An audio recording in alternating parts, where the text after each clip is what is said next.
Chapter 1. We slept in what had once been the gymnasium.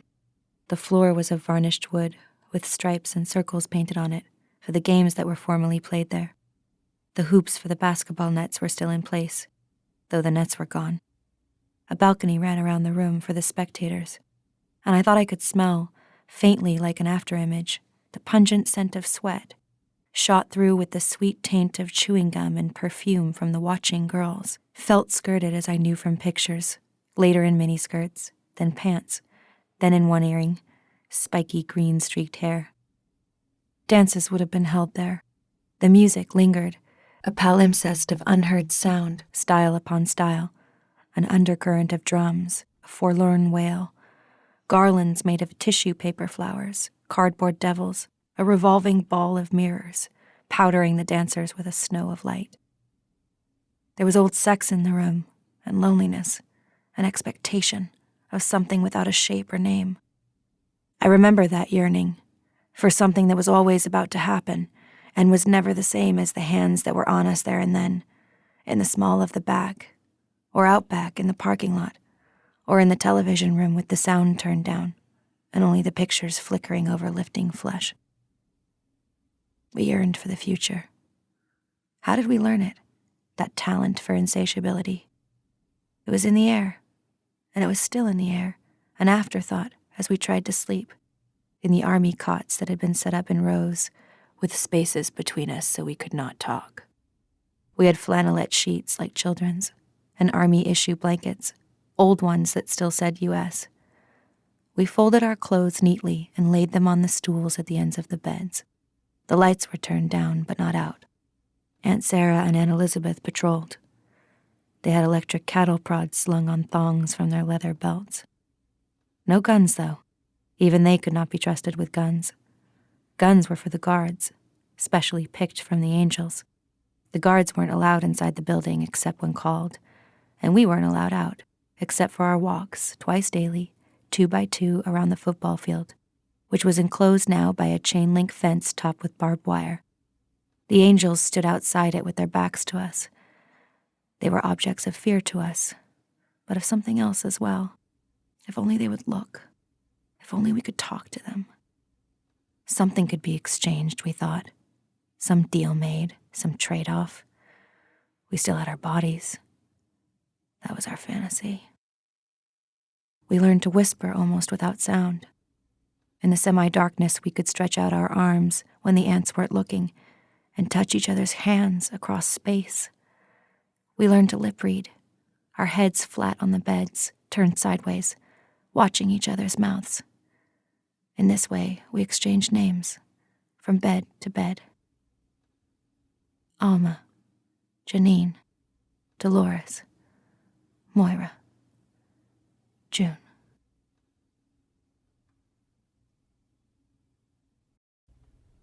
Two. Shopping. Chapter 2. A chair, a table, a lamp. Above, on the white ceiling, a relief ornament in the shape of a wreath, and in the center of it, a blank space plastered over, like the place in a face where the eye has been taken out.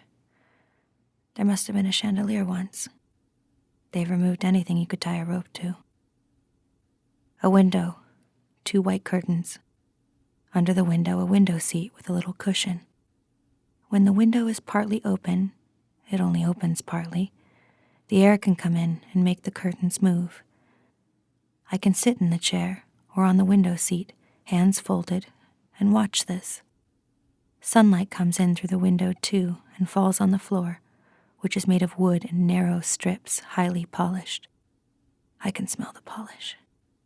There's a rug on the floor, oval, of braided rags.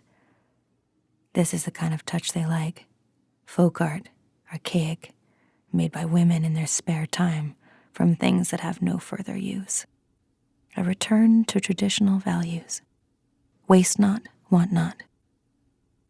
I am not being wasted. Why do I want?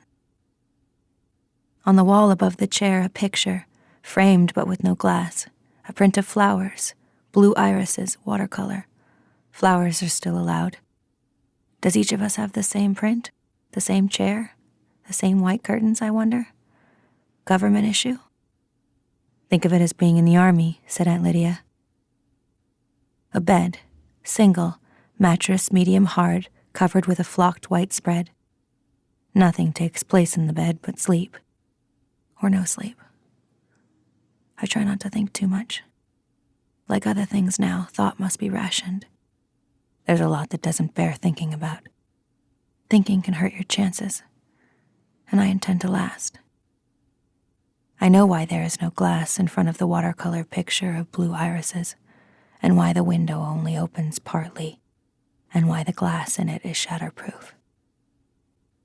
It isn't running away they're afraid of. We wouldn't get far. It's those other escapes. The ones you can open in yourself, given a cutting edge. So, apart from these details, this could be a college guest room for the less distinguished visitors, or a room in a rooming house of former times for ladies in reduced circumstances. That is what we are now. The circumstances have been reduced, for those of us who still have circumstances. But a chair, sunlight, flowers, these are not to be dismissed. I am alive. I live. I breathe. I put my hand out, unfolded into the sunlight. Where I am is not a prison, but a privilege, as Aunt Lydia said. Who is in love with either or? The bell that measures time is ringing. Time here is measured by bells, as once in nunneries. As in a nunnery, too, there are a few mirrors. I get up out of the chair, advance my feet into the sunlight in their red shoes, flat-heeled to save the spine and not for dancing. The red gloves are lying on the bed. I pick them up, pull them onto my hands, finger by finger. Everything except the wings around my face is red, the color of blood, which defines us. The skirt is ankle-length, full, gathered to a flat yoke that extends over the breasts.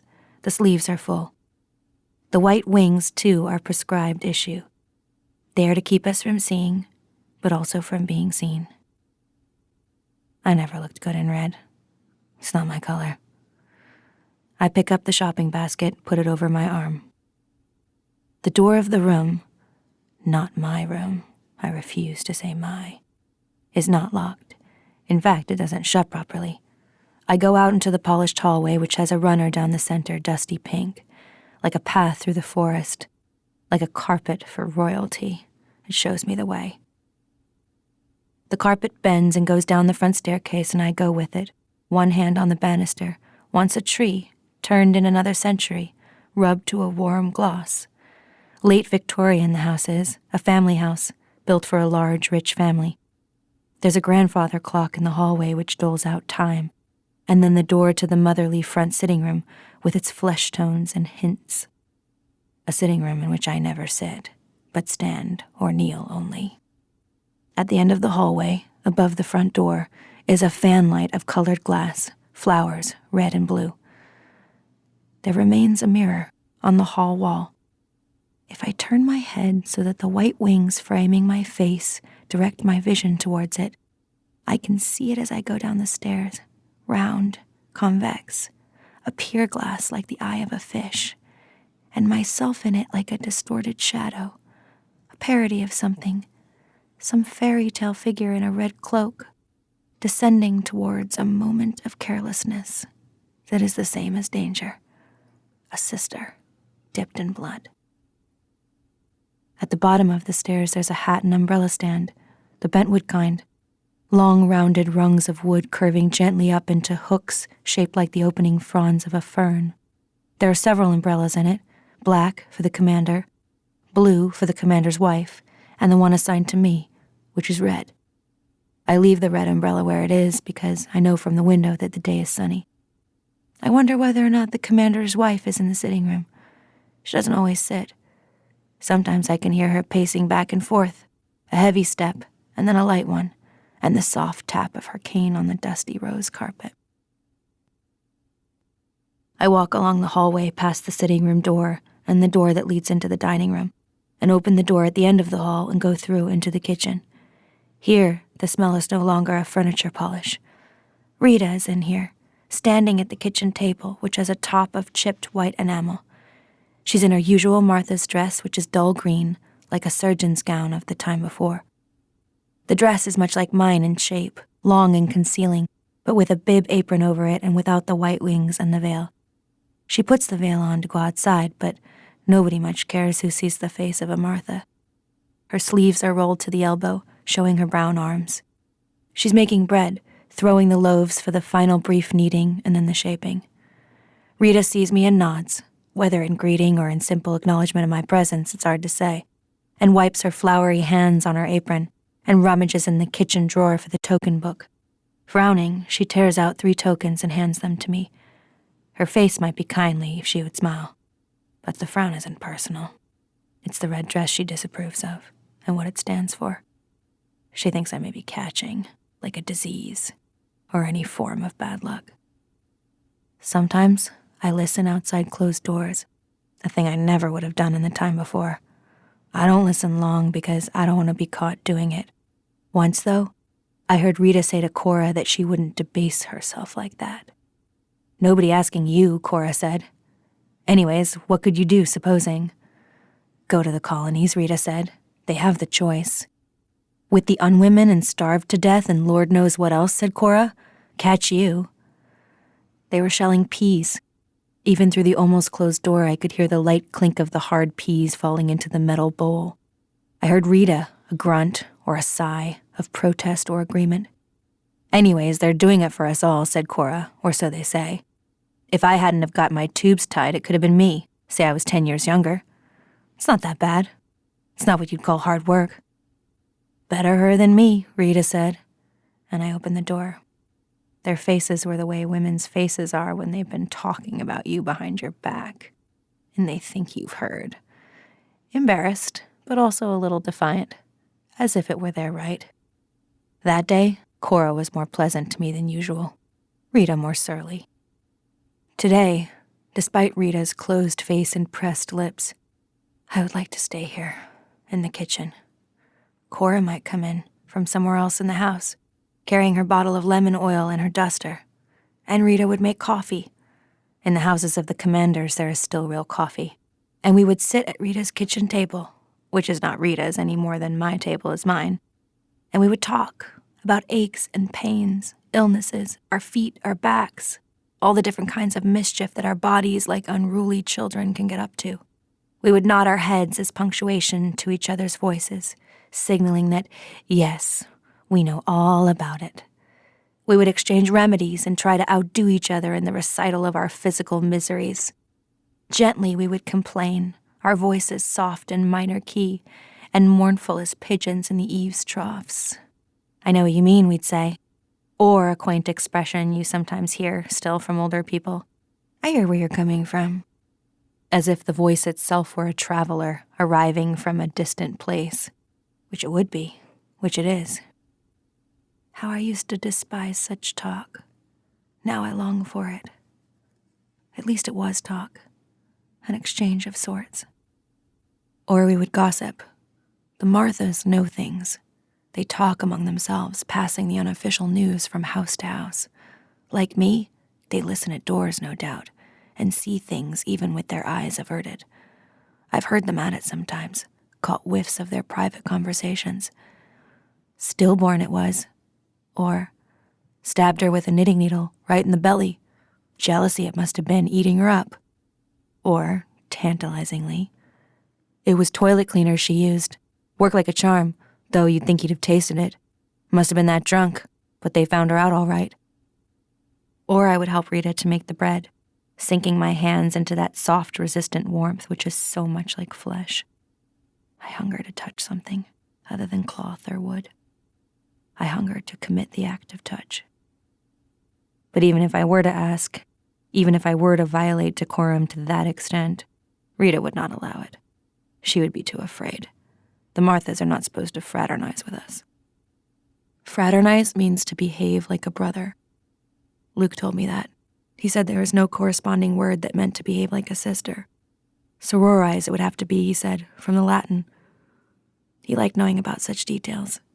The derivations of words, curious usages. I used to tease him about being pedantic. I take the tokens from Rita's outstretched hand. They have pictures on them of the things they can be exchanged for. 12 eggs, a piece of cheese, a brown thing that's supposed to be a steak. I place them in the zippered pocket in my sleeve where I keep my pass. Tell them fresh for the eggs, she says. Not like last time. And a chicken, tell them, not a hen. Tell them who it's for, and then they won't mess around. All right, I say. I don't smile. Why tempt her to friendship?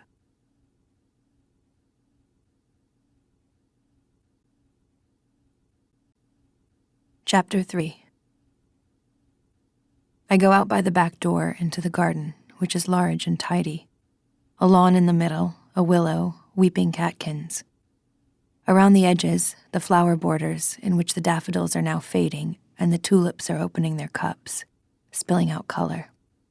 The tulips are red, a darker crimson towards the stem, as if they have been cut and are beginning to heal there. This garden is the domain of the commander's wife. Looking out through my shatterproof window, I've often seen her in it, her knees on a cushion, a light blue veil thrown over her wide gardening hat, a basket at her side with shears in it, and pieces of string for tying the flowers into place. A guardian detailed to the commander does the heavy digging. The commander's wife directs, pointing with her stick. Many of the wives have such gardens. It's something for them to order and maintain and care for. I once had a garden. I can remember the smell of the turned earth, the plump shapes of bulbs held in the hands, fullness, the dry rustle of seeds through the fingers. Time could pass more swiftly that way. Sometimes the commander's wife has a chair brought out and just sits in it, in her garden. From a distance, it looks like peace. She isn't here now, and I start to wonder where she is. I don't like to come upon the commander's wife unexpectedly. Perhaps she's sewing in the sitting room, with her left foot on the footstool because of her arthritis. Or knitting scarves for the angels at the front lines. I can hardly believe the angels have a need for such scarves. Anyway, the ones made by the commander's wife are too elaborate. She doesn't bother with the cross and star pattern used by many of the other wives. It's not a challenge. Fir trees march along the ends of her scarves, or eagles, or stiff humanoid figures, boy and girl, boy and girl. They aren't scarves for grown men, but for children. Sometimes I think these scarves aren't sent to the angels at all, but unraveled and turned back into balls of yarn, to be knitted again in their turn. Maybe it's just something to keep the wives busy, to give them a sense of purpose. But I envy the commander's wife her knitting. It's good to have small goals that can be easily attained. What does she envy me? She doesn't speak to me, unless she can't avoid it. I am a reproach to her, and a necessity. We stood face to face for the first time 5 weeks ago when I arrived at this posting. The guardian from the previous posting brought me to the front door. On first days, we are permitted front doors, but after that, we're supposed to use the back. Things haven't settled down, it's too soon. Everyone is unsure about our exact status. After a while, it will be either all front doors or all back. Aunt Lydia said she was lobbying for the front. Yours is a position of honor, she said. The guardian rang the doorbell for me, but before there was time for someone to hear and walk quickly to answer, the door opened inward. She must have been waiting behind it. I was expecting a Martha, but it was her instead, in her long powder blue robe. Unmistakable. So, you're the new one, she said. She didn't step aside to let me in. She just stood there in the doorway, blocking the entrance. She wanted me to feel that I could not come into the house unless she said so. There is push and shove these days over such toeholds. Yes, I said. Leave it on the porch. She said this to the guardian who was carrying my bag. The bag was red vinyl and not large. There was another bag with the winter cloak and heavier dresses, but that would be coming later. The guardian set down the bag and saluted her. Then I could hear his footsteps behind me, going back down the walk and the click of the front gate, and I felt as if a protective arm were being withdrawn. The threshold of a new house is a lonely place. She waited until the car started up and pulled away. I wasn't looking at her face, but at the part of her I could see with my head lowered. Her blue waist thickened, her left hand on the ivory head of her cane, the large diamonds on the ring finger, which must once have been fine and was still finely kept. The fingernail at the end of the knuckly finger filed to a gentle curving point. It was like an ironic smile on that finger, like something mocking her. "You might as well come in," she said. She turned her back on me and limped down the hall. "Shut the door behind you." I lifted the red bag inside, as she'd no doubt intended, then closed the door. I didn't say anything to her. Aunt Lydia said it was best not to speak unless they asked you a direct question. "Try to think of it from their point of view," she said, her hands clasped and wrung together, her nervous, pleading smile. "It isn't easy for them." "In here," said the commander's wife. When I went into the sitting room, she was already in her chair, her left foot on the footstool, with its petit-point cushion, roses in a basket. Her knitting was on the floor beside the chair, the needles stuck through it. I stood in front of her, hands folded. "So," she said. She had a cigarette, and she put it between her lips and gripped it there while she lit it. Her lips were thin, held that way, with the small vertical lines around them you used to see in advertisements for lip cosmetics. The lighter was ivory-colored. The cigarettes must have come from the black market, I thought. And this gave me hope. Even now that there is no real money anymore, there's still a black market. There's always a black market. There's always something that can be exchanged. She then was a woman who might bend the rules. But what did I have to trade? I looked at this cigarette with longing. For me, like liquor and coffee, cigarettes are forbidden. "So, old what's-his-face didn't work out," she said. "No, ma'am," I said. She gave what might have been a laugh, then coughed. "Tough luck on him," she said. "This is your second, isn't it?" "Third, ma'am," I said. "Not so good for you either," she said. There was another coughing laugh. "You can sit down. I don't make a practice of it, but just this time." I did sit, on the edge of one of the stiff-backed chairs. I didn't want to stare around the room. I didn't want to appear inattentive to her. So the marble mantelpiece to my right and the mirror over it and the bunches of flowers were just shadows then at the edges of my eyes. Later, I would have more than enough time to take them in. Now her face was on a level with mine. I thought I recognized her, or at least there was something familiar about her. A little of her hair was showing from under her veil. It was still blonde. I thought then that maybe she bleached it, that hair dye was something else she could get through the black market, but I know now that it really is blonde. Her eyebrows were plucked into thin, arched lines, which gave her a permanent look of surprise, or outrage, or inquisitiveness, such as you might see on a startled child. But below them her eyelids were tired-looking. Not so her eyes, which were the flat, hostile blue of a midsummer sky in bright sunlight, a blue that shuts you out.